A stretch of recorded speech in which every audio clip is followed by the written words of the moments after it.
வணக்கம். இப்போ இந்த வீடியோ ப்ரெசன்டேஷனில் நம்ம எம்சிஎக்ஸ் க்ரூட் ஆயில் மார்க்கெட்டில் இன்றைக்கி எப்படி ட்ரேட் பண்ணலாம் அப்படின்றத பற்றி பார்க்கலாம். அதுக்கு முன்னாடி நேற்று மார்க்கெட்டில் என்ன நடந்தது, நேற்று என்ன எதிர்பார்த்தோம் அப்படின்றத பார்ப்போம். நீங்கள் பார்த்துட்ருக்குது குட்வில் கமோடிட்டிஸோட சார்ட்டிங் டூல். நான் இப்போலாம் இந்த கம்ப்யூட்டர் கர்சரை ஒவ்வொரு கேண்டில்ஸ்டிக் மேலே வைக்கிறேன்னா அப்போ கீழே உங்களுக்கு டேட் அண்ட் டைமு தெரியும். நம்ம பார்க்குற இந்த சிவப்பு கலர் குச்சி தான் நேற்று மார்க்கெட்டுடைய ப்ரைஸ் ஓப்பனிங். நேற்று 6120 பக்கமாக க்ரூட் ஆயில் மார்க்கெட் ஓப்பன் ஆகிருக்கு. எப்போதுமே நம்ம அனாலிசிஸ்க்கு இந்த கேப்பில் ஓப்பன் ஆகிறது, ஸ்பைக்கில் ஓப்பன் ஆகிறதுலாம் ப்ரைஸ் ஓப்பனிங் எடுத்துக்கிறது கிடையாது. கண்ணில் என்ன எல்டிபி பார்க்குறோமோ 10 மணிக்கு அதை தான் ப்ரைஸ் ஓப்பனிங்னு எடுத்துக்கிறோம். அந்த அடிப்படையில் 6120 பக்கமாக க்ரூட் ஆயில் மார்க்கெட் நேற்று ஓப்பன் ஆகிருக்கு. நேற்று என்ன எதிர்பார்த்தோம் அப்படின்னா க்ரூட் ஆயில் மார்க்கெட் அப் ட்ரெண்டில் இருக்கிறதுக்கு வாய்ப்பு உள்ளது. அது மட்டும் இல்லாமல் ஒரு கன்சாலிடேஷன் அப்படின்ற ஒரு கன்சாலிடேஷன் அப்படின்றது ப்ரைஸ் மேலேயும் போகாமல் கீழேயும் போகாமல் சைடுலேயே ஓரளவு மூவ் ஆகிற மாதிரி ஒரு வாய்ப்பு அமையும் அப்படின்றது நம்மளோட எதிர்பார்ப்பு. நம்மளோட முக்கியமான ஜோன் என்னென்னா 6060. இந்த 6060 வரைக்கும் க்ரூட் ஆயில் மார்க்கெட் பையிங்கில் இருக்கிறதுக்கு வாய்ப்பு உள்ளது அப்படின்றது நம்ம எதிர்பார்த்தது. சரி, நேற்று ப்ரைஸ் ஓப்பனிங் அப்புறம் என்ன நடந்து பார்த்தோன்னா, ப்ரைஸ் ஓப்பன் ஆனதுக்கப்புறம் நேராக 6100 அப்படின்ற இடத்த போய் டெஸ்ட் பண்ணியிருக்கு. நம்ம குட்வில்லோட சார்ட்டிங் டூலும் பார்த்திங்கன்னா பையர்ஸுக்கு சாதகமாக இல்லாமல் ஓரளவு செல்லிங்க்கு வாய்ப்பு இருக்கிற மாதிரி காமிச்சிருக்கு. நேராக 6100 டெஸ்ட் பண்ணியிருக்கு. மறுபடியும் இந்த 6100லேருந்து ஒரு சப்போர்ட் எடுத்து மார்க்கெட் என்ன முயற்சி செஞ்சுருக்குன்னா இந்த 6100. ஏன்னா இந்த 6100 6060 அப்படின்றதெல்லாம் ஒரு முக்கியமான இடம், ட்ரெண்டு முடிவு பண்ணுற இடம் 6060. அதனால் அதுக்கு முன்னாடியே நிறைய பையர்ஸ் நம்மளை மாதிரி ஸ்டாப் பண்ண ட்ரை பண்ணியிருக்காங்க. 6100 பல தடவை இங்கே பார்த்திங்கன்னா சப்போர்ட் எடுத்துகிட்டு மேலே போகிற முயற்சி செஞ்சுருக்கு. கடைசியாக 6143 வரைக்கும் மார்க்கெட் மேலே போயிருக்கு. அதுக்கப்புறம் பாருங்கள் தொடர்ந்து அதால் மேலே போக முடியலை. கண்டினியூஸாக ஹையெல்லாம் பாருங்கள் குறைஞ்சிட்டே வந்திருக்கு. டே ட்ரேட் பண்ணுறப்ப நீங்கள் பார்த்தீங்கன்னா ஹை இதுக்கு மேலே போக முடியாமல் திணறிட்டு இருந்த சமயத்தில் 6100 மறுபடியும் முடைக்கிறப்ப குட்வில்லோட சார்ட்டிங் டூல் இதுக்கு மேலே மார்க்கெட் அடுத்த ஜோனை டெஸ்ட் பண்ணுறதுக்கு உண்டான வாய்ப்பு இருக்குது அப்படின்றதுனால செல் சிக்னல் உங்களுக்கு கொடுத்துருக்கு. அந்த அடிப்படையில் நேராக நம்மளுடைய முக்கியமான ட்ரெண்டை முடிவு பண்ணுற இடமா நம்ம நினச்சிருந்த 6060 தொட்டிருக்கு. மறுபடியும் 6060 தொட்டுற சமயத்தில் நம்ம எதிர்பார்த்த மாதிரி இந்த இடம் சப்போர்ட் கொடுத்து நேராக ப்ரைஸை 6120 வரைக்கும் அனுப்பியிருக்கு. இந்த இடத்துல மட்டும் இருந்த பையிங்க பார்த்தீங்கன்னா உங்களுக்கு தெரிஞ்சிருக்கும் ஏன் இந்த 6060 நம்ம சூஸ் பண்ணியிருந்தோம் அப்படின்ட்டு. கண்டினியூஸாக அதுக்கப்புறம் மேலே ஸ்டே பண்ண முடியாத காரணத்தினால 6083 ப்ரைஸ் க்ளோஸ் ஆகிருக்கு. சரி, இப்போ நம்ம ஓப்பன் ஹைலோ க்ளோஸ் அனாலிசிஸ் பார்க்கலாம். நேற்று மார்க்கெட்டுடைய ப்ரைஸ் ஓப்பனிங் முன்னாடி நாள் மார்க்கெட்டுடைய ப்ரைஸ் ஓப்பனிங்கை விட கம்மியாக ஓப்பன் ஆகிருக்கு.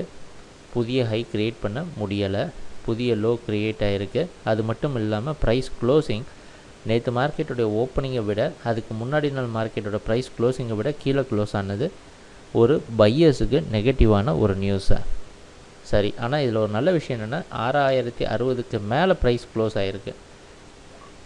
இப்போ நேற்றுடைய ப்ரைஸ் ஆக்ஷனை முழுசாக பார்த்தோன்னா ரெண்டாக பிரிக்கலாம். எப்படின்னா இந்த முதல் பாதி 6100 பல தடவை சப்போர்ட் எடுத்துகிட்டு மேலே போகிற முயற்சி நடந்திருக்கு. ஆனால் 6160 அப்படின்ற ரெசிஸ்டன்ஸை அதால் தொட முடிகிற அளவுக்கு கூட ஸ்ட்ரென்த் இல்லாத காரணத்தினால கீழே வந்திருக்கு. இது ரெண்டாவது பாதி முழுக்க நம்மளுடைய சப்போர்ட் ஜோனை டெஸ்ட் பண்ணுற முயற்சி நடந்திருக்கு. கடைசியாக முயற்சி இப்போ பார்த்திங்கன்னா ரெண்டு விஷயம். ஒன்று, இந்த ப்ரைஸ் க்ளோசிங் 6120 பக்கமாக க்ளோஸ் ஆகிருந்ததுன்னா நம்ம இன்றைக்கும் அடித்து சொல்லலாம் திருப்பி க்ரூட் ஆயில் மறுபடியும் மேலே போகிறதுக்கு வாய்ப்பு அதிகமாக இருக்குது அப்படின்ட்டு. இப்போ வாய்ப்புகள் குறைஞ்சிட்டு வருது. நாங்கள் எப்போவுமே சொல்கிறது ரெண்டு விஷயந்தான், ஒரு அப் ட்ரெண்ட் ஒரு டவுன் ட்ரெண்ட். இது ரெண்டும் நடக்கிறதுக்கு முன்னாடி ஒரு ஃபேஸ் கன்சாலிடேஷன், இந்த சைட்வே கன்சாலிடேட் ஆகிறதுன்னு ஒரு இடம் கண்டிப்பாக இருக்கும். நேற்று வீக்லி அனாலிசிஸில் நீங்கள் பார்த்துருப்பீங்க. நாங்கள் சொன்னது நேற்று போன வாரம் ஃபுல்லாக பார்த்தது கன்சாலிடேஷன் ட்ரெண்டோடு சேர்ந்து கன்சாலிடேட் ஆகுது. அதாவது மார்க்கெட் கன்சாலிடேட் ஆகிட்டே இருக்கும். ஆனால் ஒவ்வொரு நாளும் ப்ரைஸ் க்ளோசிங் மேலே க்ளோஸ் ஆகும்.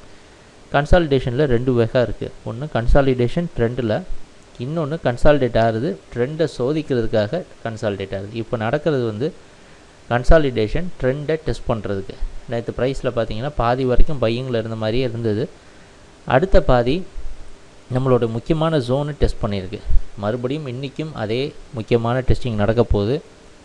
வெளிநாட்டில் இருக்க நைமேக்ஸ் மார்க்கெட் வச்சு பார்க்குறப்ப இன்றைக்கி க்ரூட் ஆயில் மார்க்கெட் நேற்று மார்க்கெட்டோடைய க்ளோசிங்கை விட கீழே ஓப்பன் ஆகிற மாதிரி காமிக்குது.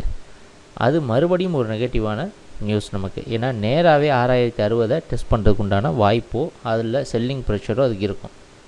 ரொம்ப கவனமாக ட்ரேட் பண்ண வேண்டிய நாளும் நேரமும் இது. ஏன்னா கடந்த 2 வாரம் நமக்கு ரொம்ப ஈஸியாக இருந்தது. ட்ரெண்டில் இருக்கப்போ என்றைக்குமே யாருக்கும் பிரச்சனை வந்தது கிடையாது. ட்ரெண்டுக்கு அகேன்ஸ்டாக ட்ரேட் பண்ணுறவங்கள தவிர ட்ரெண்டை யூஸ் பண்ணி ட்ரேட் பண்ணுறவங்களுக்கு என்றைக்கும் அந்த ப்ராப்ளம் வந்ததில்லை. ட்ரெண்டு இந்த மாறுற சமயமோ ட்ரெண்டை சோதிக்கிற நேரமோ இந்த இடம் தான் நமக்கு எல்லாருக்கும் பிரச்சனையாக இருக்குது. இது ட்ரெண்டு சோதனை பண்ணுற நேரம். அதனால் கொஞ்சம் கவனமாக பார்த்து ட்ரேட் பண்ணுங்கள். க்ரூட் ஆயில் மார்க்கெட் அப் ட்ரெண்டில் இன்றைக்கி போகணும் அப்படின்னா நேற்றோடைய க்ளோசிங்க்கு மேலே இன்றைக்கி க்ளோசிங் வேணும். அப்படி இருந்ததுன்னா ஓரளவு சாதகமாக இருக்கும். 6100 120 மேலே க்ளோசிங் இருந்தால் ரொம்ப பிரமாதமான விஷயம் க்ரூடு மேலே போகிறதுக்கு. ஆனால் இதெல்லாம் நடக்காமல் 6060 கீழே ப்ரைஸ் ஆக்ஷன் க்ளோசிங் எதாவது வந்ததுன்னா பையர்ஸ்க்கு ஒரு பெரிய நெகட்டிவான நியூஸ் தான். அதனால் இந்த 6060 ரொம்ப முக்கியமான இடம். ஏன் இதை சொல்கிறேன்னா அடுத்தது சுலபமாக 6020 டெஸ்ட் பண்ண வந்துடும் இதுக்கு கீழே. அதுக்கப்புறம் இந்த சைடு க்ளோசிங் எதாவது வரதை பொறுத்து பையர் செல்லர்ஸ் இடம் மாறிடுவாங்க, சைடு மாறிடுவாங்க. ஜாக்கிரதையாக பார்த்து ட்ரேட் பண்ணுங்கள். குட்வில்லோட சார்ட்டிங் டூலை யூஸ் பண்ணுங்கள். இந்த மாதிரியான நிலைமை நேரத்தில் தான் குட்வில்லோட சார்ட்டிங் டூல் எவ்வளோ உதவியாக இருக்கும்னு எல்லாருக்கும் உங்களுக்கு தெரிஞ்சிருக்கும். கண்டிப்பாக அதோட ட்ரேட் சிக்னல்ஸை யூஸ் பண்ணி நீங்கள் ட்ரேட் பண்ணுற சமயத்தில் கண்டிப்பாக உங்களுக்கு இந்த நாளும் நல்ல லாபமான நாளாக அமையும் அப்படின்றதுல எந்த சந்தேகமும் கிடையாது. எங்கள் வீடியோ ப்ரெசன்டேஷனை மிக பொறுமையாக பார்த்துட்டு இருந்ததுக்கு மிக நன்றி, மகிழ்ச்சி, வணக்கம்.